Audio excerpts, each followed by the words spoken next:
The podcast you're about to hear involves true stories, which may contain graphic content that is not suitable for children. Listener's discretion is advised.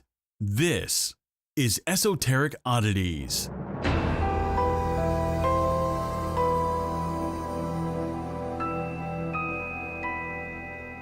Hey guys! We're back with the hey guys, I guess. We're back with the hey guys. Ow. I really do repeat you a lot on here, which is funny because IRL you repeat everything else. Like I have a parrot. What is that thing called? A drill, right? I have a drill and I just brought it in from my car and I pressed the trigger so it was like grr, grr, and after I did it, Sarah made that noise. She imitates everything. Your point? You're a fake wannabe. If you want to be weren't my the lover. Spice Girls, I was gonna say that, weren't the Spice Girls, didn't they sing about wannabes? So I'm cool, I'm hot, you're not, see you later. Oh. I had this quinoa thing with beans and corn, and I know I shouldn't be saying this, but y'all know what that combination does to people. I don't know what that does. Explosive diarrhea, bruh. You guys want quality? We're giving you quality. This is Esoteric Oddities. My name is Sarah. My name is Jonathan. And today's topic is unsolved remix mysteries, bitch. I think we should just jump into it because the last episode we talked for about 23 minutes. Four or five ever. Yeah. Perfect. Also, I didn't do my fun fact in the last episode, so you guys stick around for a real treat. Do you want to do it now? No, I'll do it at the end. Oh, but before we begin, thank you again to our Patreon supporters. If you would like to support the show, patreon.com/esotericoddities. Thanks, guys. I always get made fun of for the way I say thanks. Thanks. Thanks. Thank you. Yeah, exactly.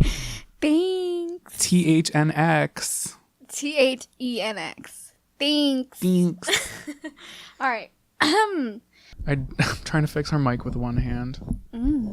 Oh, hello. What else can you do with one hand? I can clap. Do it. Y'all thought I was joking. That sounds about right, if you get my drift. I don't get it. Perfect. All right. Yikes. Already off to a great start. Glenna Sue Sharp left her home in Connecticut due to a divorce. She took her 5 children and a family friend for a cross-country road trip to visit old friends. The family settled in a small cabin in Keedy, California in 1980. Wait. Do you know this one? Yeah, of course I know this one. Yeah, you already know the infamous Cabin 28. Ooh. Ooh. The cabins were in a rundown nook at the foot of a railroad in the Sierra Nevada mountains with a population of fewer than 100 people. Sue made do with a $250 monthly check she received from the Navy as her husband was a veteran. She received food stamps and she was enrolled in a federal education program, so probably online schooling. No. The 80s? This was the early 80s. Oh. Probably online schooling. Jesus Christ. I was so confident. Help me. I am trying to help you. What the fuck is wrong with me? Anyway. That's a whole different podcast. Shut the fuck up. We should do that. We should do a side podcast called I don't think y'all want to know my mental health issues. What the hell is wrong with me? Okay, I love that. Perfect. Let's do it. Write it down. Well, funds were tight. Any lack of materials they didn't have were provided to the children by the Sierra Nevada mountains. So I think that's cool. Yeah. Thank you. Thank you, mountains. Thank you, mountains. Nature. Even though we're all killing it, it's fine. Wait, they weren't people. It was the things that they needed they got in nature? In nature, yeah. Like berries? Yeah. Are you sure it's not people? Why would it be people? I don't know. Just people who work for the fucking mountains. I don't know. The scouts? Don't they? Rangers? I don't know. You ever seen Yogi Bear? It mentions pine trees and landscapes. Nothing about Smokey the Bear coming out and giving them fucking berries. It was Yogi the bear. Oh. There is Smokey the Bear. I'm aware. I just know my bears from my bears. Smokey the Bear is the one who prevents forest fires. Yeah, well, he doesn't. He needs to be there too. No, he doesn't. He says only you. So only But he's also you. there. He needs to be a part of this. Yeah. Don't leave him out. But Yogi Bear is the one who has the picnic basket. Hey, boo-boo. Mm-hmm. I knew that. You're honestly who I aspire to be. 1 year later, on April 11th, Sue's 14-year-old daughter, Sheila, spent the night at a friend's house. It was a friend's cabin, because there's only literally A cabin. 100 people there. That's crazy. Yes. Is it 100 people at the campsite? Yeah, so, like, Okay. it's not even that That's many like- cabins. Probably 30. I don't know how many people are in a cabin each. Right. That's like a normal sized thing, right? I've only been camping like once at an actual campground, but we were in a camper because fuck the woods. I put up a tent and I was like, It gets really hot, and then it gets really cold. no, I put it up and then I looked at it and I was like, oh my, I'm not sleeping in there. I slept outside once in my life when I got too drunk and I was at my friend Amanda's house and I passed out on her deck. That's really But that was the scary. only time I technically went camping outside. That's scary as shit. But I was fine. It was just really cold. It gets, in the tent, it gets really, really cold at night, and then it gets really, really hot from the fucking sun. We went camping in my neighbor's backyard and like I was like fuck this, I don't want to do it anymore, and we left. Do you know the EL fudge cookies, the elf little Keebler elves, and they had the fudge sandwich I hate thing. that word, Keebler elf. Not sponsored, but y'all make good cookies. We left Debatable. those in our tent and a skunk got in, ate our cookies, bitch, What a bitch. and then sprayed everything. I feel like that white guy, the meme. Yeah, the blinking dude. Yeah. So instead, we went inside and we watched Grease and Beauty and the Beast on VHS. In your RV. No. This was at a house. Oh. This was way before. The RV situation was in high school. Oh, yeah. Hit me with that timeline. And my friend's dog lost its eye on that trip. Got in a fight. Well, That is really terrifying. So, Sheila returned to her cabin, which is the now infamous cabin number 28, to find her mom, one of her brothers, his name was Johnny, he was 15, and his friend Dana Wingate, she was 17, brutally murdered. Now, Dana is the family friend. yes. All three victims at the crime scene had been bound with medical and electrical tape. Sue and Johnny had been stabbed. Dana had been strangled. There was blood splattered that reached the ceiling. Sue's other sons, who were 5 and 10, slept through the attack in a small back room of the cabin. Sue's 12-year-old daughter, Tina, was missing from the scene. So, sibling-wise. 5. Okay. Plus the family friend. Plus Dana. Got it. At the time, Martin Smart and John Balbaday, I had to spell it out because I wasn't going to say it right, were the original suspects, but the case eventually was laid to rest. One important detail to remember in this case is that Sue Sharp was friends with Marty's wife and told Marty's wife to leave him because he was abusive. So a lot of people thought like that was the motive Right. for him to kill her whole family. But like I see, that seems a little... It seems excessive, but these people who we're looking Yeah. into seem to be the excessive type. Right. And John Balbaday goes by Bo. So if you hear me say Bo, it's Bo. John, yeah. Bowel bidet. Balbaday. John, As in like bowel movement and Yeah. bidet. Yeah, and like John Fucking Bonet Ramsey, R.I.P. girlfriend. bowel bidet. It's Balbaday. Have you ever used a bidet? Don't mind if I badoo. It's that sprays up your butt. Oh yeah, the one if I but don't. I feel like that's like really bad for you. Like douching is really bad for you. Is it? Yeah. Oh, I should stop. It like throws off your pH balance. Oh no. Cause oh my god, hello, your vagina cleans itself. Stop using douches. Stop using those fucking I know wipes. there's men out there who don't know what you're talking about that are like, yo, this girl pissy This, stank. I know. It has its own ecosystem. It grows fungus. There's Ooh, the sure fungus does. among us. Yikes. How did we get here? We're talking about like a serious topic of like a family And murder. we're talking about vaginas. Sorry. Let's just steer it on back. What? Smart lived by the Sharps in cabin number 28. Marty and Bo both had criminal records. Bo, according to private investigator Mike Gainberg, which I'll talk about later in the story, says that he was associated with crime in Chicago and had been in jail for robbery. And Marty had served in Vietnam and had PTSD. Ooh. They both met in a Virginia hospital when Bo had attempted suicide. When the two got out, meaning Marty and Bo, Marty invited Bo to stay with him and his wife in their cabin. Years later, new evidence surfaced in the case, and Sheriff Greg Hagwood wanted to be the one to solve it. Plumas County Sheriff Hagwood had been in the same class as John Sharp and Dana Wingate in high school, and they had all worked together at the Plumas County Fairground.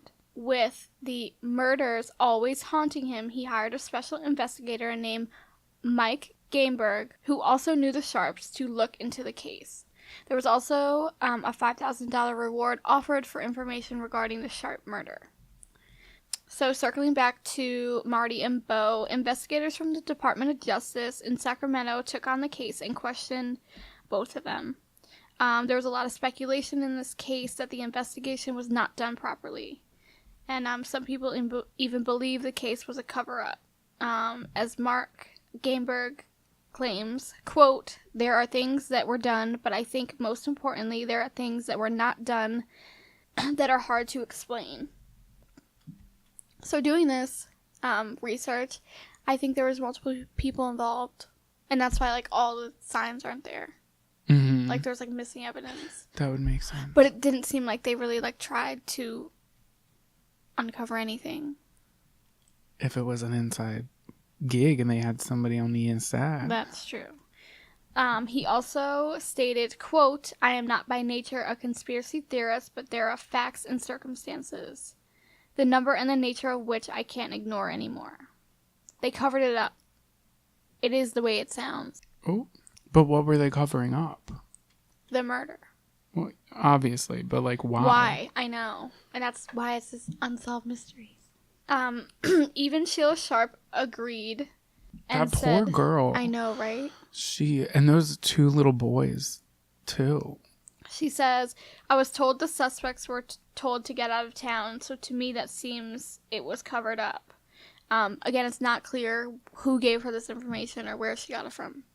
Right? Like, where are you getting this information from? Also, like... I think she's just a little, like, upset. Probably, but they're like, you know what? Y'all did the crime. Get out of town. Right. Stop being fresh. Get out of I here. hated that. One of the details that would point that the investigation was poorly conducted is that Gainberg uncovered an alleged admission of guilt by Smart. After the murder, Smart left Kitty for Reno, Nevada, and wrote his wife a letter, which ends with, quote, "I've paid the price of your love, and now I've bought it with 4 people's lives."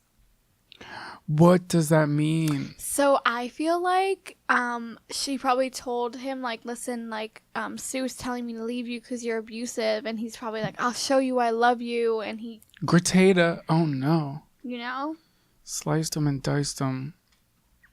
Hold on, 4 people? Mm-hmm. I thought it was 3. It was, Sue. yeah. The son, Johnny. Yeah. Dana. And then the one that went missing. Tina. Oh, okay. Yeah. I mean, she went missing, but we could only assume that they killed her too. She's the 4th. Mm-hmm. Smart's former wife told People magazine that she didn't remember receiving the letter and only found out about it through investigators. She did recognize Smart's handwriting. Gainberg said the letter was overlooked and never listed as evidence. Whoa. So she did not remember getting that letter? That was like a pivotal piece of creepy-ass information? But then saw that it was his handwriting. Her husband's handwriting. Okay. Marty's. Okay, so what? What if he didn't send that? What if that wasn't real and that, like, the investigators planted it and found somebody whose handwriting because God knows they had enough freaking time to find somebody whose handwriting looks like it. This was years later, like How would she not remember that? The sheriff that hired Gameberg went to high school with John and Dana. So, like, this had to be, like... Lunch table love never dies. That's all I'm going to say. I love that. Thank you. Gameberg also tracked down a therapist in Reno, Nevada, who claims he heard a confession from Marty that he killed Sue, and he didn't admit to killing the others. The therapist told Gameberg he alerted authorities and was surprised it didn't lead to arrest. I'm still shook she didn't remember that. Red flag. 500 red flags. So That's too many. The remains of 12-year-old Tina Sharp, who was missing from the crime scene, were found years later in a remote area of the Plumas National Forest that is 80 miles away from Kitty. Through another tip, Gameberg found out that the sheriff's office had always had an audio recording of an anonymous call, but it wasn't Smart or Bo talking, who identified Tina's remains. Who was it? It was anonymous. No. The call came on the 3-year anniversary of the killings, something that Gameberg and Hogwood believe is not a coincidence. No shit. They got 364 other motherfucking days. So basically they called like, hey, I was watching the news, and they asked for help, and the dispatcher's like, yeah. And the caller said, I was just wondering if they thought of the murder in Kitty. Hold on. What year was this that this call came in? If it was years later, do you know? No? Okay. Is there audio footage of it online that I can find? Possibly. Okay. Let's see. So they basically asked if the remains of the 12-year-old girl were ever found. And they were like, no, actually. And he was like, oh, BT Dubs, might want to check 80 miles away from the old kitty cabin. It's the remote location. Maybe you heard of it. They found her skull. That's it? Oh, no. And then another tip led to the discovery of a hammer in a pond that was not far from the crime scene. It was in a place that would have been very difficult to locate had no one known it was there. It matches the exact description of a hammer that Smart says he lost shortly before the murders. The private investigator believes that one of those were used. On Tina? Or just like on the... Just anybody. But if it was a hammer, they would have found something, right? No? How? If he used a hammer... Are you talking about to kill them or maybe to break in or something? Well, either way, there would be evidence left behind. If he took a hammer to a skull, they would have been like, this... I mean, but what would it matter? It'd be like, yeah, they were killed by a hammer. Where is it? I'm sure they looked for it. But Dana died of asphyxiation, right? She was suffocated, and then the other two were stabbed. So who knows where the hammer come in?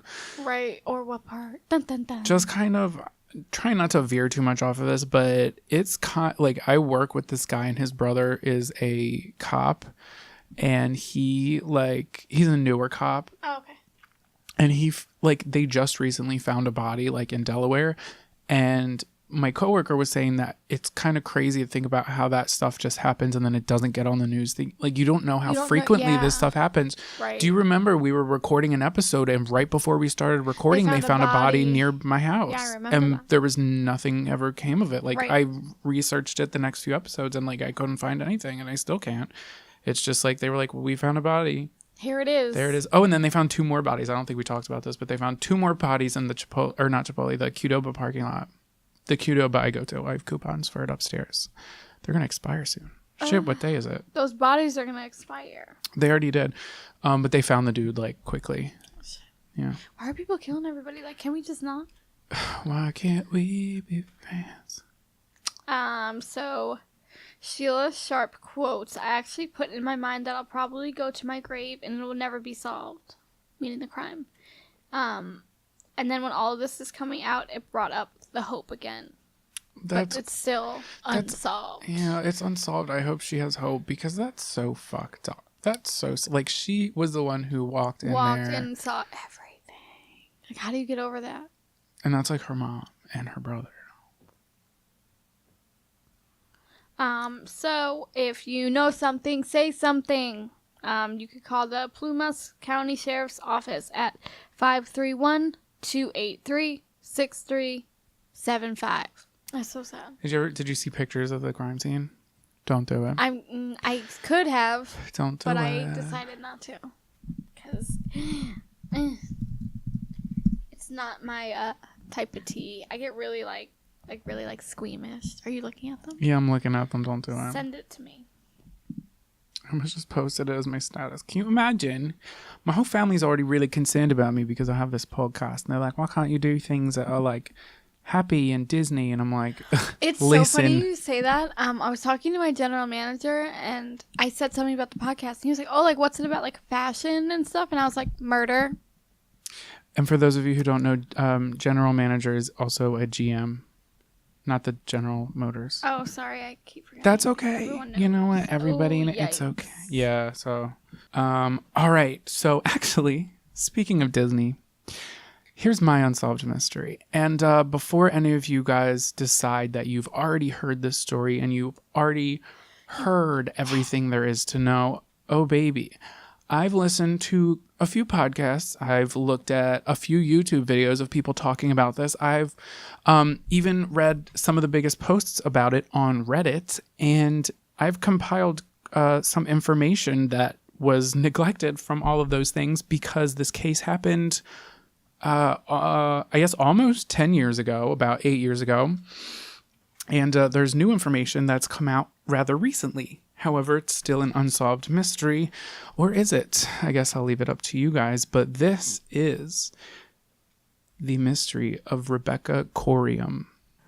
So I have, I think, 7 different sources for this case, all of which, as usual, are in the show notes. But special shout out to Reddit user NerdFather1 for having a great collection of information and reputable cited sources. And I'm gonna try to like position myself, but I've been having like some trouble breathing. For those of y'all who don't know, my what's it called? My sternum and my rib are kind of going through it right now, so bear with me. So Rebecca Corium, often referred to as Becky or Bex, was born on March 11th, 1987 in Chester, England. And this is so weird because March 11th of this year was when I started doing my research for this. Yikes. Yeah. So she was known by her family and friends to be self-motivated and successful, even from an early age. She was considered independent and wanted to figure things out on her own. In her adolescence, she worked at the Chester Zoo, which is where her family members before her worked in tradition. So then in her early 20s, Rebecca attended Plymouth University, and her main course of study was sports science, which was a passion that had always been a part of her life. Later, she applied for a staff volunteer position within the British Army Cadets, and she was heavily involved with the numerous events involving camping and other outdoor activities. Wow, our stories kind of came together there. So this led to Rebecca taking a trip to Maine in the United States to spend 4 months at Camp America teaching a mixture of sports-related hobbies. So, according to people close to her, Rebecca had a radiance around her, and in June of 2010, she took a flight to London to be interviewed for a crew member position for Disney Cruise Line. Hundreds of people applied, but with her outgoing personality, she was one of the lucky who were chosen to become a youth counselor on deck.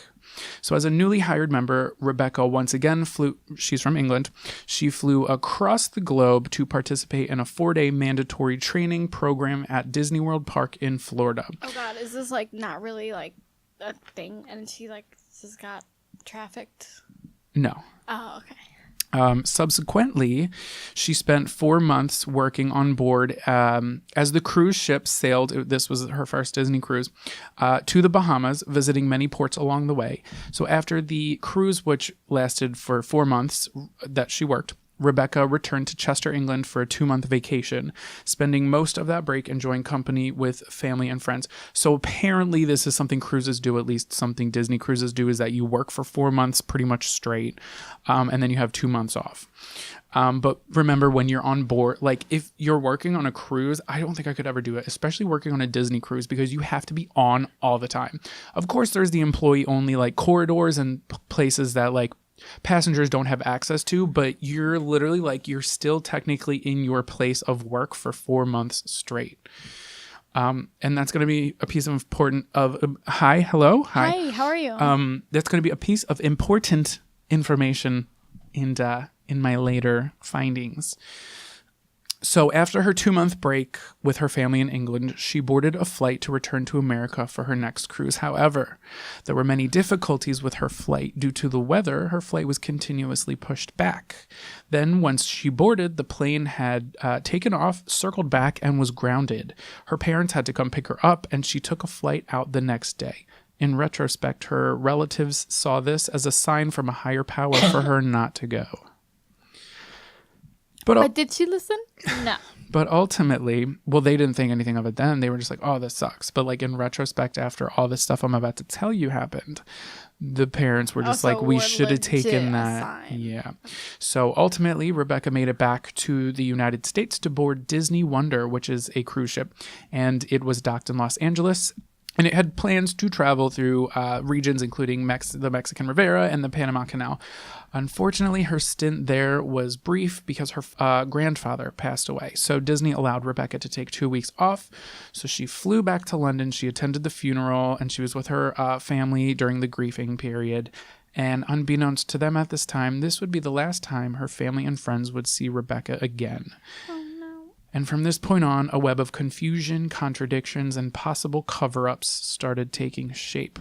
So as Rebecca returned weeks later to the Disney Wonder cruise ship, she planned to keep daily communication with her parents via Facebook, Skype, and phone conversations.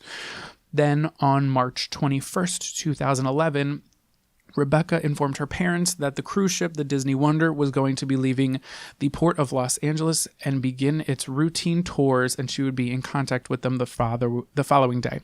So March 21st, 2011, they're leaving the port. So the very next day, March 22nd, 2011, the first day of Disney Cruises' voyage, time passed, and Rebecca's parents had not yet heard from their daughter.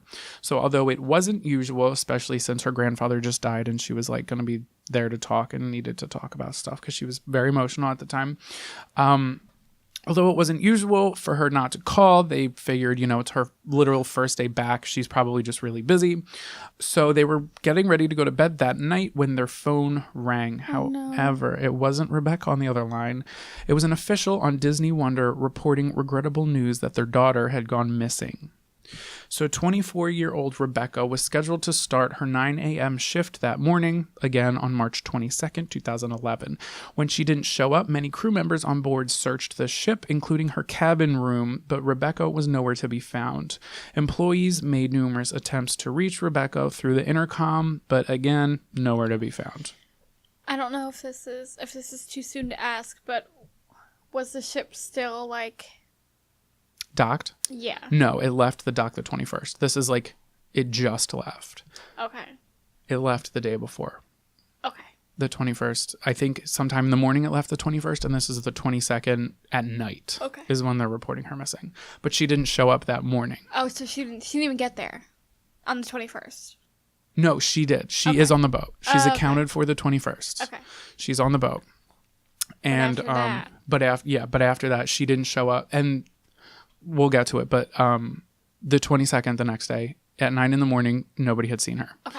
So 3 hours later, they proceeded to review the extensive security camera footage, and new information was presented, albeit a brief appearance on camera. According to a timestamp on a recording, Rebecca was shown having a telephone conversation at 5:45 a.m. in a section of the ship allowed for only crew members. Or so they say. She was wearing an oversized men's shirt, hanging her head in her hands, looking agitated and disheveled for unknown reasons. A male employee saw her in distress and asked if everything was okay. Rebecca responded by saying, "Yeah, I'm all right." Then she walked away from the area. From there, no other sightings of Rebecca were caught on camera, and she was never seen again. So employees alerted other ships, the U.S. Coast Guard and Mexican Navy, and the surrounding areas in the international waters to be on the lookout for a possible individual who may have fallen overboard. Yet no answers were made.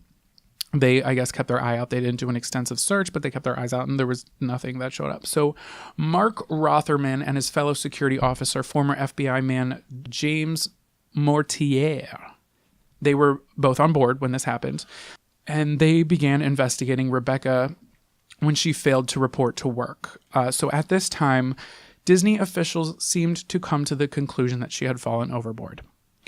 And the ship, which was running 4 hours late, did not turn around to look for her, since that was their assumption, was that she fell overboard. So they were just like, all right, yep, she fell by. Even though the water was warm enough for someone to survive for 14 hours. When Disney Wonder arrived back to Los Angeles 3 days later for docking, the FBI refused to get involved due to the fact that the disappearance occurred over international waters. And this is where shit gets kind of sketchy. So Rotherham and Mortier were immediately taken off the case, as Disney paid for police superintendent Paul Roll from the Bahamas to investigate. And the reason they did this was because the cruise ship was registered in the Bahamas. So legally, if they were going to have somebody conduct this investigation, it was going to be somebody from the Bahamas. That's why the FBI could say no. It's kind of like this gray area where like things happen over international waters, and it's just fucking weird. But this was one solitary man, Paul Roll. So during this process, Rebecca's parents were flown out from England to meet with the employees of the ship, along with Detective Paul Roll, to be a part of the effort in finding their daughter.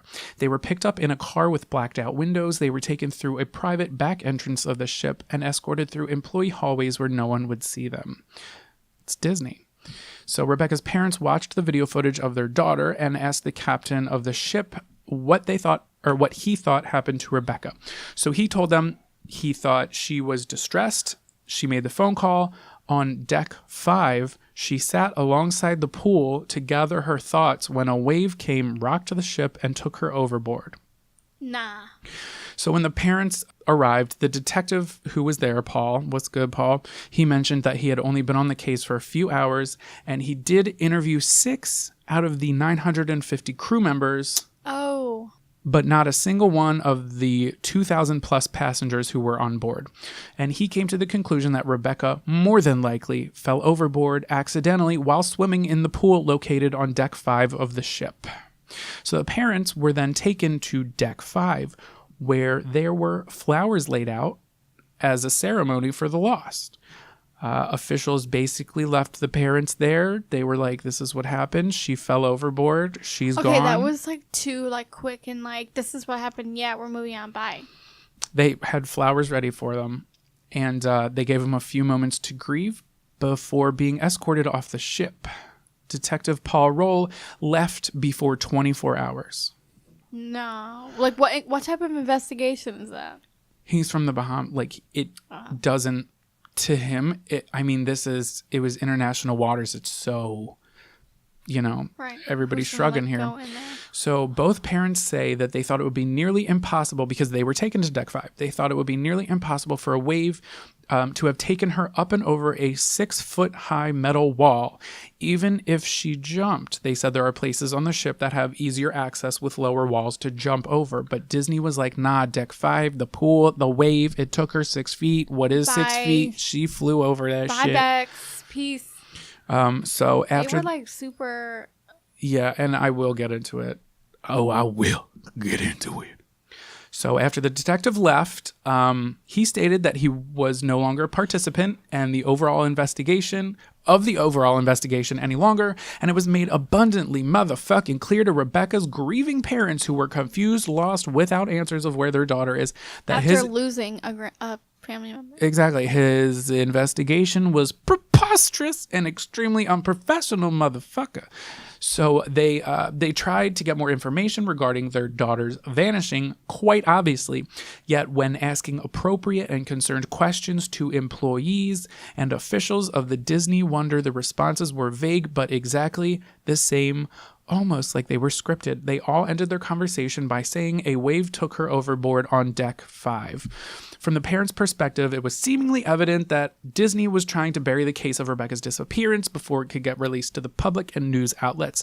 Nevertheless, I did the thing with my finger where you point. Nevertheless. Yeah, picture that in your head, guys. That. Thank you. I felt the finger. God, it's sexual. Where was I? Nevertheless, they were granted access to their daughter's cabin within the cruise ship to collect Rebecca's belongings. Oh, shit. I feel like this is where shit gets deep. So, interestingly enough, while browsing through their daughter's things, they found a pair of flip-flops that soon became a piece of pivotal there's quotes around that, pivotal evidence. And it helped push Rebecca's case forward and shed some new light on possible deceptions that Disney made for a cover-up. So staff members on the deck during Rebecca's disappearance stated that those flip-flops discovered on deck 5 in proximity to the pool is where she was allegedly swimming when heavy amounts of wind and waves casually tossed her overboard. However, with closer examination, her parents discovered that not only were the sandals way too big to be hers, but they were not her fashion style that she would particularly wear. And then they found out that the sandals belonged to a different person entirely, and a different employee's name and cabin number were written on the side of like the sole of the shoe. Yikes. Yeah. So the next day, the cruise ship turned around with thousands of more passengers who had no clue that a crew member had disappeared without a trace. So months went by without any progress or movement in developing more answers on Rebecca's disappearance until Rebecca's mother had an email sent to her from her daughter's bank in August 2011.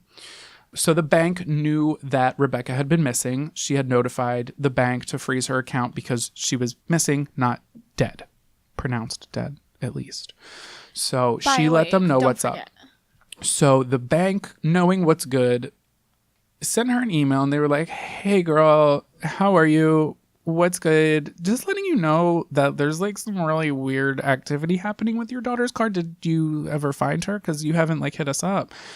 So the mom was like, nah, bitch, we ain't find her yet. I'm sorry. I'm sorry. So they found out that there were, there was suspicious activity being made on Rebecca's bank account, which meant possibly two things: that Rebecca was still alive, or her credit card information, or her credit card was stolen and being used by an unidentified individual. So the same individual with the flip-flops. Dun, dun, dun. Oh, we'll get back to the flip-flops, honey. Nevertheless. So a month later, in September 2011, Rebecca's uncle, John Jennings, tried to access her Facebook account, but the password had been changed very recently. According to John, he had knowledge of Rebecca's backup password with consent to her before her disappearance. I guess they were tight like that. So then in October of 2011, John Ronson, who was a journalist and author and a documentary filmmaker, did I say that right? Yeah. I only went to school for it. So he became infatuated by Rebecca Corium's unsolved case and felt the urge to bring more awareness to her disappearance and try to figure out what the frick happened to Rebecca. He made contact with Rebecca's mother and father, who happily gave him permission to pursue the mystery in hopes of generating new leads or, getting some sort of fucking information that isn't her flying over deck 5.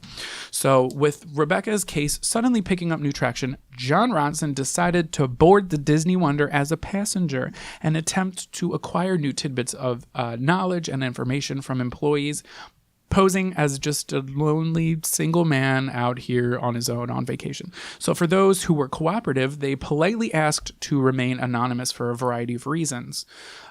It was quickly revealed that not only did crew members of Disney Wonder bury information, but so did the supposed incompetent detective from the beginning. So despite new details on Rebecca's disappearance, each answer given by the majority of crew members willing to share information were the same answer: Rebecca was swept overboard. Nonetheless, I did the finger again. These repetitive responses seemed fishy and potentially coerced, but not definitive. So John Ronson continued to dig for essential clues while on board, and apparently overlooked evidence soon unraveled. So the official statement from Disney had always remained the misfortune that the waves and heavy wind caused her to be thrown over the railing on swimming deck 5. However, security cameras in this region of the ship had no footage of Rebecca being thrown overboard by the waves. In fact, sit down. Are you sitting down?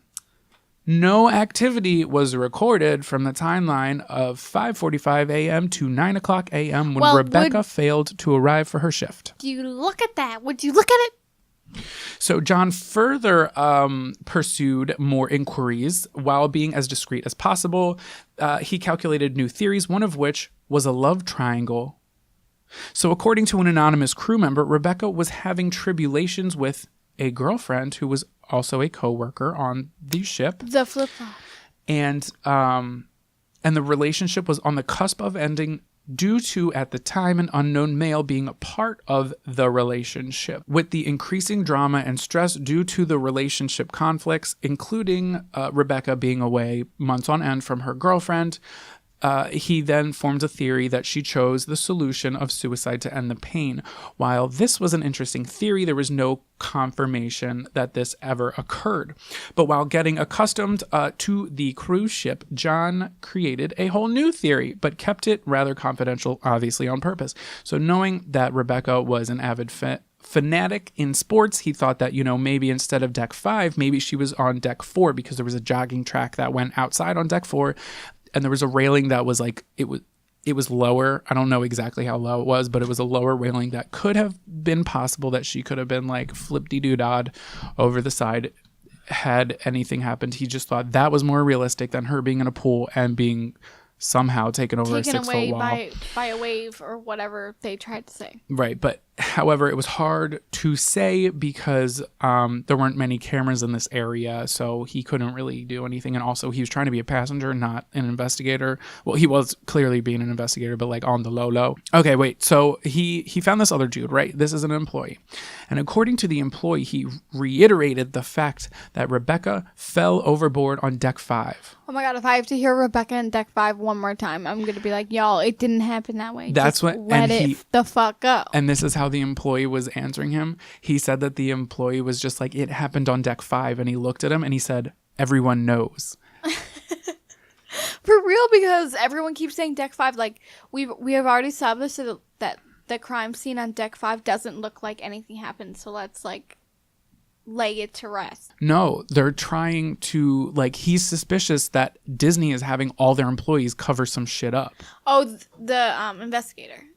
Or the investigator is now thinking that every employee that he's been talking to and Is all the covering officials, up this they know some girl's shit, murder. but they really quickly were like, This is deck what 5, happened. big wave, here are flowers, sorry for your loss, please Shut move up. it or lose it, we got people coming in here. They were like, shh, shh.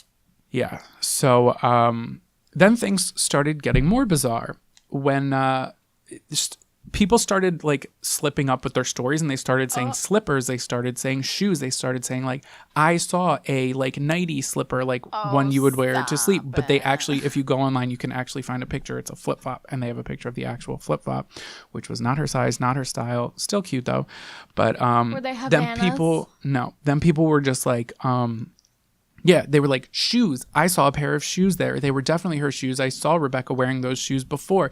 And they're like, are you sure you saw a pair of shoes? Yeah. What color were they? White shoes. They were definitely white shoes. They were definitely Rebecca's white shoes. No. But they were flip-flops.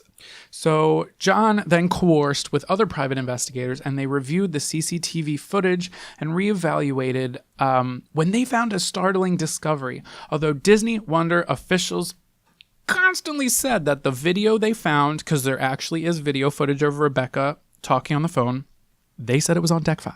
But then they found out that the timestamp was correct. However, the phone call and the footage taken of her was on deck 1. So upon further analysis, the clothing worn by Rebecca was particularly at the particular time was, they thought it was men's clothing. It was pretty big on him. You can see footage. You can see the pictures of her wearing it. Then, oh shit, I don't think I mentioned this before, but the parents, when they were, oh fuck, I can't believe I didn't say this. This is kind of important. When the parents were looking through her things, they found a pair of her pants, and the front of them had been, it looked like some of the buttons were torn and some of the fabric was torn. So they thought maybe there was some like... Something happened. Yeah. Yeah. So, yeah, they were torn and ripped in the front, indicating a possible violent sexual assault, possibly. Nevertheless, Disney was like, nah, bitch, that ain't happen. So a whole year went by. They don't know anything, so... No, they know everything. They're just not spilling the beans. That's usually how it goes. The tootie beans. So a whole year went by. A day prior to the anniversary date of Rebecca going missing, her father receives an email from an unidentified woman claiming she is, get this number, she is 85% positive that she saw Rebecca in Venice, Paris, arm locked with an unknown male male appearing rather content, if not happy. Again, this was not confirmed or refuted, but I just figured I would put it in here. So then Rebecca's mother and father, they later filed a lawsuit against Disney due to the immense amount of contradictions and lack of evidence, including their utter failure to conduct a thorough investigation. And in 2015, the Corium family and Disney settled out their dispute of court with an undisclosed amount of funds. So we don't know what it is, but they did get money from it. Their daughter's disappearance remains an ongoing investigation, and there are many who are actively working on this case to provide answers and justice if needed. There are so many questions that are unanswered, and that, boys and girls, is usually where everybody's story ends. But I found new information. But I found that. So, in August 2017, new information was received. A lot of this new information is coming from the Daily Mail UK, the Mirror, as well as the Sun, which they are all UK news/tabloid outlets. So, according to the Sun, the morning she disappeared, Rebecca Corium had a sexual encounter with her co-workers Tracy Medley and Devin Hyde. Tracy was an American woman, and Devin was a Honduran married man with children. So Tracy Medley opened up to the Mirror, and she explained her friendship and ultimate relationship with Rebecca. So let's rewind a little bit to 2010. So this was the time that Rebecca was working on the Disney cruise for the very, very first time. She met with Tracy. They were both, I don't think I said that this is what she did, but Rebecca worked as they say kids or children's entertainer, but basically they did like arts and crafts with the kids. Like if the parents want to drop them off at like a daycare, or just like they would have activities throughout the ship because y'all don't got enough going on motherfucking cruise ship. Let's throw some macaroni necklaces at them. Right, I'm saying. So Tracy and Rebecca, they were both children's entertainers, or like they worked at the daycare center and whatnot. So at the time, Tracy was dating Devin, who was another coworker on that Disney cruise line. He had worked as a bartender and also at a coffee shop. But at this time in 2010, March of 2010, when they had met for the first time, he was on his break. So he was not on for this 4-month block of time. So, it was just Tracy and Rebecca. Quote, I went to a party and Rebecca was there. We were flirting all night, and after that, we were inseparable. She walked me through a lot of my feelings about my sexuality. When we took things to the next level, it felt right. We were madly in love. But that feeling changed when Devin came back on the ship while Rebecca was in the UK for her grandfather's funeral. This was, remember, her very second trip? Right. She got called back for her grandfather's funeral. So after Rebecca returned to work, things took a turn for the worse when Rebecca spotted Tracy and Devin heading off for drunken sex. Tracy says she knew I went to his room. She said she was in love with me, and she said she thought I wasn't in love with her and that I was toying around. She said she wanted to leave the ship. So then days later, I don't know how many days later it could have been, because she had just gotten on the ship, though the employees were required to be on the ship while it was docked. So this stuff is happening on the boat while it's docked. There's no passengers on it because it didn't leave till March 22nd, 2011. No, March 21st. Excuse me. Excuse the fuck out of me. So Tracy, okay, hold on. So Tracy says she knew I went to his room. She said, blah, blah, blah, toying around. She said she wanted to leave the ship.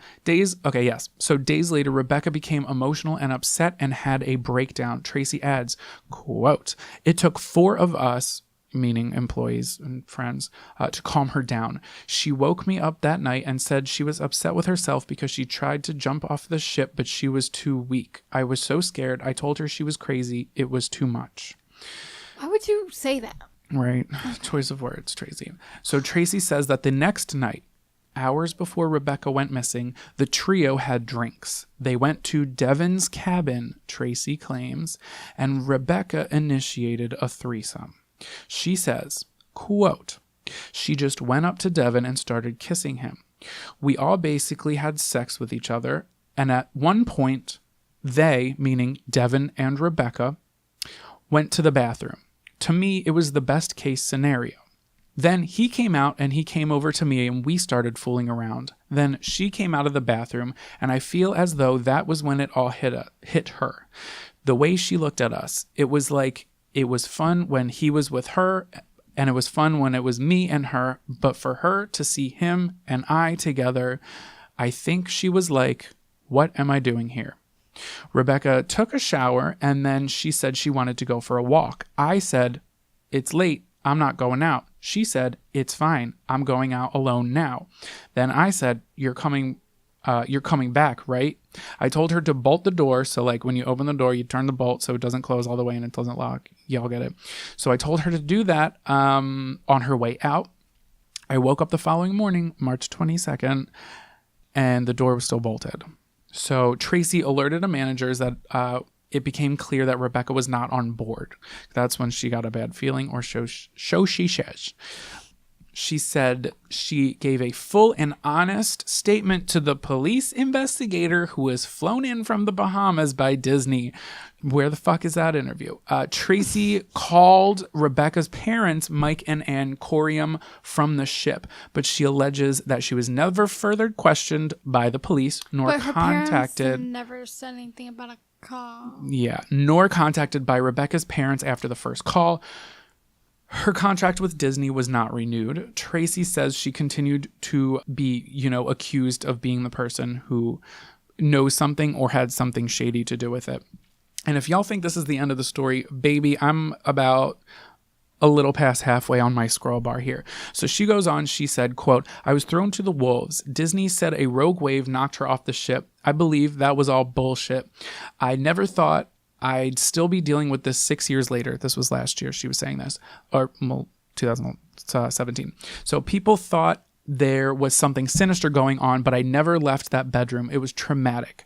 I lost my first love. I never had a chance to mourn her. Now I have a wonderful husband and a beautiful child, but people have this perception of me that is not true. I just want to clear my name. I have nothing to hide.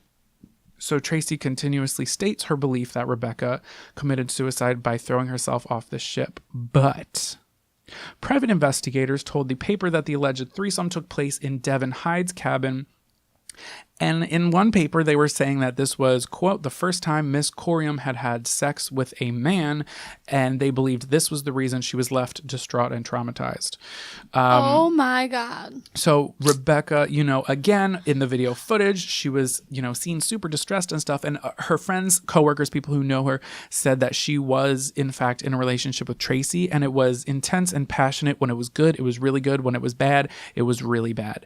Now, Lesbian shit. Think about that. If you are on a ship for four months at a time and your days off, you're just like, so like your relationships with people, I feel like grow so intensely, so quick. And to have something like this happen, it just kind of all gets thrown off. Right. So the ship head of security, again, Mark Rotherham, hello, said Rebecca was told that the only way that Tracy was going to be with her was that if she had a threesome with Tracy and Devin. Nope. Tracy didn't say that. The private investigator is saying this. Oh. And funny enough, Devin Hyde's cabin was on deck 1, pretty close to the video footage of where she was, on the phone. But Disney says that video footage was taken on deck 5. I have my theories about that. Mark also says that Rebecca was very, very uncomfortable with it. She said she would do it anyway, but it was her first time sleeping with a man. Blah, blah, blah, blah, blah. So according to The Sun, she was talking to a colleague on the phone because ain't nobody ever said who the fuck she was calling, right? Are y'all questioning it? So she was calling another coworker who was on the ship. Her name was Tracy. This is a different Tracy. This is Tracy with a Y. The other Tracy is Tracy with an I-E. So she was talking to Tracy O'Brien through the intercom system. So Miss O'Brien told investigators, Bex called me crying. She said that they had asked her to do a threesome contrary to what Tracy was saying, that Rebecca initiated it. I told her not to go back with them. I told her to go to bed. She stopped crying. I told her I would talk to Tracy about it in the morning, as I always had to talk to Tracy when the two were arguing. So I think that's a pretty important piece of information, that this Tracy with a Y is saying that she has to talk to Tracy with an IE when they get in a fight, because it sounds like she was saying, like, as I have to do every time this happens. Right. So it's very kind of becoming clear that it was a rocky road between Rebecca and Tracy here. Tracy, i.e. So to this date, the body of Rebecca Corium has never been found.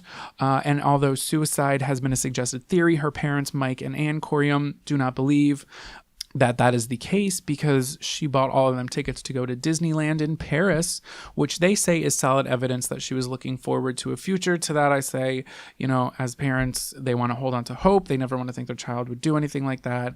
Though I'm not saying suicide is what happened. I'm saying that the ticket to Disneyland in Paris, it's not evidence.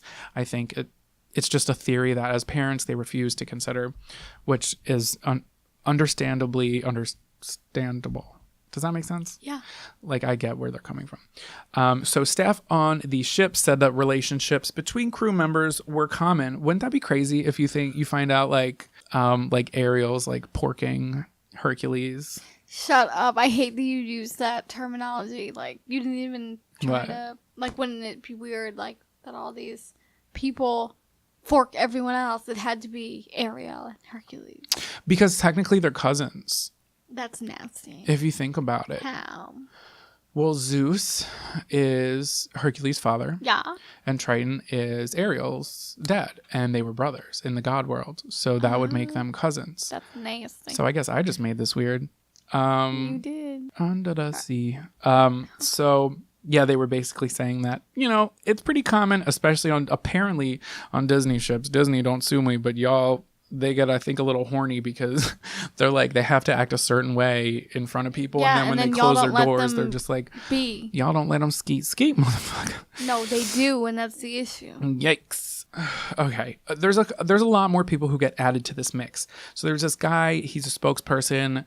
His name is Bill Anderson, and he strongly suspects that Rebecca was murdered following a sexual attack. Now, pretty much all that, besides information that they might be withholding, but the PIs put everything out there for people to see. And that's the information that they're given. Then there's some interesting information. 2 of Rebecca's best friends visited the Corium parents after she went missing, and both of them said that Rebecca had voiced fears of her being raped or sexually attacked while she was on the ship. Did you fart? Yeah. So now people are saying that, she may have been murdered. And, at the same time, anonymous representatives of Disney Cruises stated that any questions about the case should be directed to the Bahamas Police Department. Oh, they're really just pawning it off and to the Bahamas. To this day, Disney states that Rebecca Corium was swept overboard. On the 5th Nothing more. On the 5th floor. Real quick. Really, really quick. Let me just go through the timeline. I'm going to go through some of the questions, and then I'm going to go through some of the theories that I have. So that's the story. Now, timeline. March 2010, Tracy Medley joins 945 other crew members, and she goes on, she gets hired for Disney Wonder Cruise Ship. In June 2010, Rebecca joins the crew and befriends Tracy. That's when they met. Tracy, at the time, was in a relationship with Devin. Devin was not on the ship. So then February 2011, Tracy and ex-boyfriend Devin started talking to each other again. March 17th, 2011, Tracy and Devin have sex after Rebecca spots them sneaking away from a crew party. Okay, so that's the exact date, March 17th. So then March 21st, the cruise ship pulls out of the port in LA. Rebecca messages her parents saying that she's going to go do this thing. And then that night, Tracy, Devin, and Rebecca have a threesome after getting drunk at a cruise bar. So then March 22nd at 5:40 a.m., that's when Tracy says she last saw her. And then about 5 minutes later is when CCTV footage captured her on there. And there's a young man who I don't know why they didn't get a hold of, but a young man approaches. It's a coworker of hers, asks if everything's okay. Rebecca says that's fine. She hangs up the phone. She walks away. It's the last time she's ever seen. Early 2013, Rebecca's parents indicate that they're going to sue Disney. 2015, they successfully sue Disney. Late November 2015, they hire a private investigator on the case. So now the questions are, what the fuck happened exactly to Rebecca? Why was she wearing men's clothing? Was she sexually assaulted? Why weren't Devin Hyde and Tracy's interviews presented to the public? Devin Hyde, the man who was involved in this, there's one photo of him that you can find. Everything else is so wiped off the internet. We know nothing about him. We have no interviews with him, at least to my knowledge. And I tried to do some deep diving if you couldn't tell. So also, why was Disney Wonder so adamant about burying this unsolved case as quickly as they could? So I think 100%, if this would have happened on any other cruise line that was not Disney, I think it would have been so different. You know, Disney has the pristine image. They want to be the happiest place on earth. After all, it's a vacation. They don't want to be hearing about, a employee possibly like going missing, being found dead, possibly committing suicide. Like, that's not the type of image that they want to be portraying when people are trying to be on vacations, just trying to catch some rays, just trying on a boat, bitch. So I watched this Dateline program with this dude, Jim Walker. And he says the place to get away with crime is on a cruise ship. He said sexual predators, rapists, people looking to kidnap someone, put them into sex trafficking. I'm sure you guys have heard of that before. You're most likely to get away with those types of crimes on a cruise ship because you're on international water. Again, it's a gray area when people are investigating it. They don't quite know what the fuck to do or who's supposed to be in charge of what. So like everybody kind of shrugs and they're just like, I guess we could investigate it, but I'm on the clock, right? Like, basically, you can't just call 911 and have a swarm of people come. There's only certain select people who are, on a ship. And, victims can oftentimes be fish in a barrel. That was an ocean pun. Fish in a barrel. So then there's the wrong flip-flops that were in Rebecca's possession. So there's a lot of articles surrounding the flip-flops saying like, this is so sketchy. This is so like Disney did this. Like somebody put it there on purpose, which I can see. What were you going to say? I've been talking for too long. It's okay. They are hiding something. And instead of like caring about her life and this person that went missing or killed herself or whatever happened, they literally just came up with this bullshit story, told everyone to go along with it, and then was like, yep, we're done. Yeah, because it's easier to do, to keep it out of the limelight. But that's fine, but it's just like, it's not on Disney. It's like, it's on everybody else. So like like the employees? No, it's on like the detective from the Bahamas who didn't give a fuck? That too, but it's like, all right, so let's say she was taken by a predator. That's not like on Disney. Like, you don't know. Yeah, but it happened on a Disney cruise ship. So right. Do you think if somebody out there was like, if she did let's just say she got kidnapped into like sex trafficking, God forbid, but like, let's just say that's what happened. Do you think if that went public, people would be like, let me go on a Disney cruise with my child, happiest place on earth? So I think they're really, really being conscious. Like, Disney is so fucking conscious of how they're portrayed, So again, back to the flip-flops. I think it's okay. Without throwing the flip-flops aside, I think it's possible that she was wearing those flip-flops and they may have been found, maybe not on deck 5, but they may have been found where she was last. And the reason I say that is because nobody's really pointed this out. Everybody's like, it's so weird that they would say those flip-flops weren't hers when there's footage of her wearing a shirt that's not hers. So, like, you can see that she's wearing a man's shirt. Why would it be so crazy if she was wearing flip-flops that were not hers? Right. Do you know what I mean? Like, It's very possible that she could have... The flip-flops don't tell the story about what happened to her, though. So, like, fuck the flip-flops. They don't really tell Exactly. anything. I think what happened was she did mess with the boy and the girl, and I think she got upset when she saw them, so she put his clothes on and left. I think that is a possibility. But I do think it's a possibility.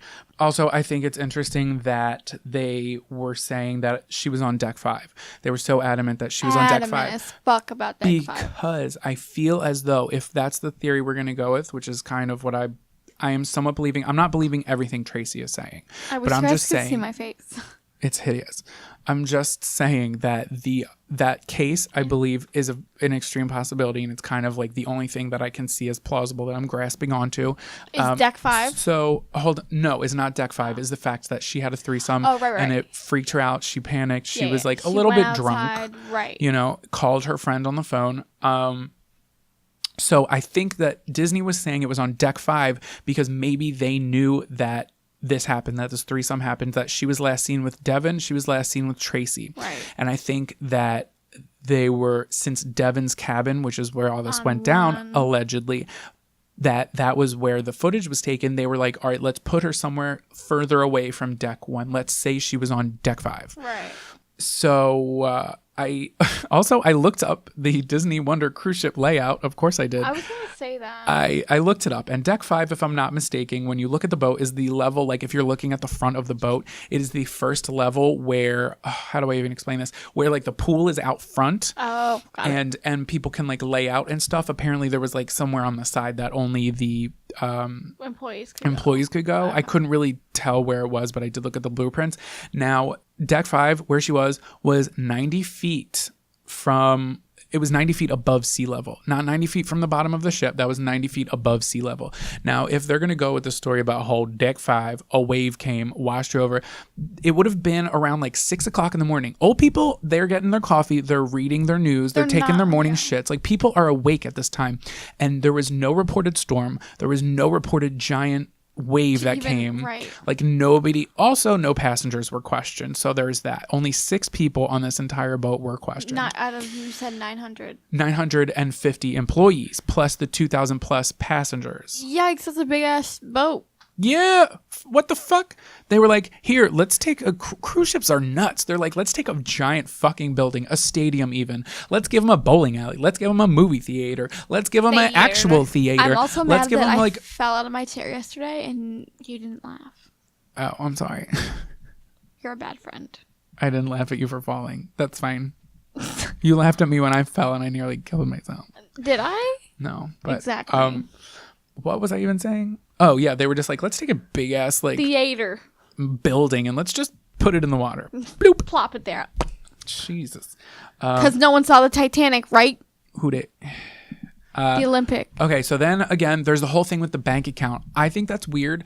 I don't know what happened if they ever followed up with it, but if somebody got her credit card information, either let's say somebody kidnapped her and they got her credit card information. Why would you use a card? Right. First off. Second off, if somebody found, let's say her wallet washed up on shore, somebody found it on a beach somewhere. Why would you use it? Right. Why would you use it? But if somebody used the physical card somewhere, it would have had to say what they were buying, where they were, and if there were cameras around, maybe identify the person. And if it was somebody who found the card, obviously that's still like illegal. You're stealing somebody's money, but they could be like, "What beach did you find it on?" Then they can kind of, we can calculate waves and shit. Like we no have one asked crazy questions. technology. No one wanted to know anything. But I mean, like, I don't know if they ever followed up with it. If it was an online purchase, they could have found an IP address. But again, there's nothing really out there in the public. These are just questions that are going through my meandering mind, my ever meandering mind.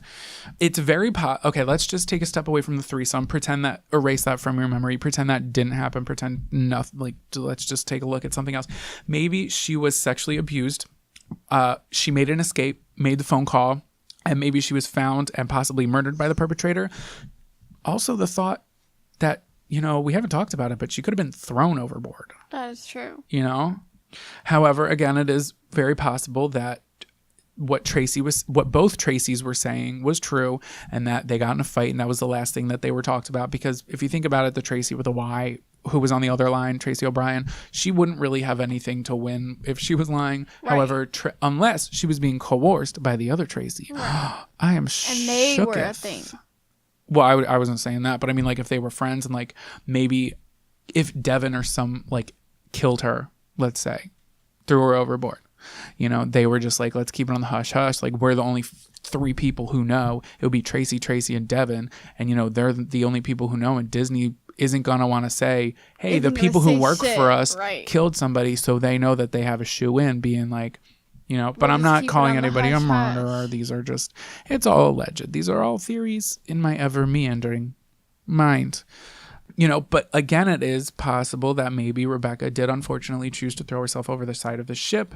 Her grandfather did just pass away. She had been on this cruise ship, like, having a relationship with Tracy for 4+ months. They've been talking for a whole year. And then all of a sudden this dude comes into the picture and it's just like everything's flipped upside down. Right. And that it's just like a really emotional time. Maybe it was just too much for her to handle. But whatever your theory is, please remember Rebecca Corium was a real person whose family and friends are left in the dark. And, if she is no longer living, like her family can't even like begin to heal because there is no final chapter. There's no book to close because they just don't know anything. So if you're interested in learning more, seeing events, photos, and maybe hear a little bit more about Rebecca as a person, you can go to rebecca-corium.com. That's Rebecca-corium, Coriam.com, which for some reason I couldn't get access to on my computer, but I could get access to on my phone. So yeah, that is Rebecca Corium and the Unsolved Mystery. And what's kind of crazy is that around that time, I was on a cruise. No. In 2011. Abort. I was going to Bermuda. Mm-hmm. Bahama. Come on. Pretty Sexy much. baby. Yep. Those are it right there. Have you ever been on a cruise? No. I've been on a boat once and I almost fell over. I drove my dad's friend's boat and I almost hit a ferry. I was also in like 6th grade. Yikes. Yeah, but cruise ships are so fucking big. Yeah, I did not know we left the dock. Like, you can't feel anything. You literally, it was the weirdest thing. So how do people get seasick? Oh, I'll tell you. Oh. Let me tell you. So when we left the dock, we were leaving out of New York. I think we left out of New York City and we headed to Bermuda. And I didn't know we left. Like I was talking to my cousin and then I just like looked out the window and everything was moving really fast and the land was far away. And I was like, yo, when did that shit happen? Motion. Literally, the first time I walked out, I'm not going to lie, I did kind of freak out because at one point there's just no land around you. You can be on the highest point of the boat and just look out and there's just water. I don't like that. We don't like the ocean. We don't like the ocean. Sorry, ocean. You're cool and magical, but too like undiscovered for me. Yeah. So I was 18 at the time and I went instead of senior week. And legally I could drink once we were on international land. I don't know if I could drink in international water. I want to say I can because I think I got drunk at the casino because I could gamble too. Oh. Yeah, I won $40 and I was so uninterested. I don't know, gambling just like isn't my thing. No, because I'm like, I want it now. Like, I want it now. I want to play fucking Go Fish. I don't want to play your stupid shit. I want to play Old Maid. Remember Old Maid? Oh shit, I remember that. Okay, so we could legally drink. So we get to Bermuda. I get shwasty. Like, my parents have this picture of me, like I'm walking on the beach and there's just like these zigzags of footprints of me like stumbling up this bitch. So we get back on the boat that night, beginning to be hungover. Well, there's a storm. And when it's stormy, the boat's rocking and rolling. Shit. See, that's what you get. Luckily, we were lower on the boat because the lower you are on the boat, the better you are. Yeah, okay. But we did have dinner up towards the top. And I won't forget, we were overlooking one of the pools on the decks. And the storm was so bad that the boat was rocking back and forth so much was going out of the that pool? The water was gone out of the pool. It was crazy intense. Like they were, and some stupid kids were trying to go out there. And I was like, why are they trying to do that? Thought we were going to die. We didn't. Yeah, good times. No big deal. Do you have a fun fact? I do. Okay, so I didn't share. I have 3 fun facts for you because I didn't share my fun fact last time, and I have a new fun fact. And here's the fun fact for you guys. We are now on Spotify. We are. We worked our asses off. Yeah. Woo! And I know somebody had mentioned before. They don't use iTunes. Yes. But we appreciate you using iTunes to give us a rating. Right. And that was really, really dope. Yes. And we took your advice and we found a way and we are on Spotify. So just look us up. It's interesting because I can find us on my phone, but I can't find us on my computer. Like I had to email myself the link. I feel like my Spotify is just like weird and wonky. Anyway, that's a fun fact. We're on Spotify. We're still on iTunes. You can find us in your dad's bed. So my other fun fact from last time is the top 6 foods that make you fart are you ready? This is so funny that it's this episode. Beans, cauliflower, bell pepper, corn, cabbage, and milk, all of which were in that bowl you ate. And then my other fun fact, so I forgot my fun fact last week. That was my fun fact from last week. So my other fun fact is the largest snowflake ever recorded was approximately 15 inches across, bitch. Can you imagine seeing that? I'm reading all of these out loud. Somebody would have like saw that and been like, ain't no bitch is going to believe like this. I'm seeing this fucking Whoville is massive. And it's across. Like it's not even like up and down. It's literally like across. It's a big bitch. It's a big bitch. That's bigger than your head. My head's really small. The Katzenklaver, better known as the cat piano, was a musical instrument made out of cats. It was designed by the 17th century German scholar. Unpronounceable. Fucking Google it. Yeah, unpronounceable. It consisted of a row of caged cats with different voice pitches who could be played by a keyboardist driving nails into their tails. Oh, shit. So they'd be, you know. I saw a picture of that before, but I didn't read what the hell it actually was. Yikes. The Cat Cavalier. Yikes. Okay, so I have a tweet of the day. Do you have a tweet of the day? Sure. So my tweet of the day, again, comes from @TheLawOfAttraction. It says, if you were asked to name all the things you love, how long would it take to name yourself? Oh, that's cute. I would be first. True. This is a tweet by @LittleBaked. It says, insults from people uglier than you are not valid, so stop listening to other people, okay? Thank you. But with that being said, don't listen to people prettier than you. No, don't listen to anybody. Insults no one don't can tell count. you shit about you, and that's just how you need to live your life. Live your damn lives. And if you want to watch us live our lives, you can go ahead and follow us on Instagram @Esoteric Oddities, on And Twitter, which we are Esoteric revamping. Oddity. ODDITIE. We're revamping everything, guys. It's a new year. We're coming for the fucking gold. Okay, it's Sorry, a that new was year. It's really- March, first off. Second off, we ain't revamping shit with your roots like that. I Get don't it in have check. roots anymore. Do I? We'll talk later. Thank God this is an audio only. Is that everything? I don't know. Find us on the interwebs. Thank you guys for being so supportive. Thanks, guys. And if you would like to support, patreon.com/esoteric oddities. And be great. Always, every day. be awesome. Love yourselves. If you have suggestions for some things you want to hear, we do have a very long... us. Yeah, we do have a very long list of topics that we're going to cover that are different. We just like to return to unsolved mysteries sometimes. But I would like to get more into, I guess, esoteric things. So we'll do that soon. But if you have ideas for us, go ahead and email us at odditiespodcast@gmail.com. And have a great day. Keep smiling. Keep shining. I feel like every other episode we do that. We need to stop. I'm never going to stop. Love you. Bye. Bye.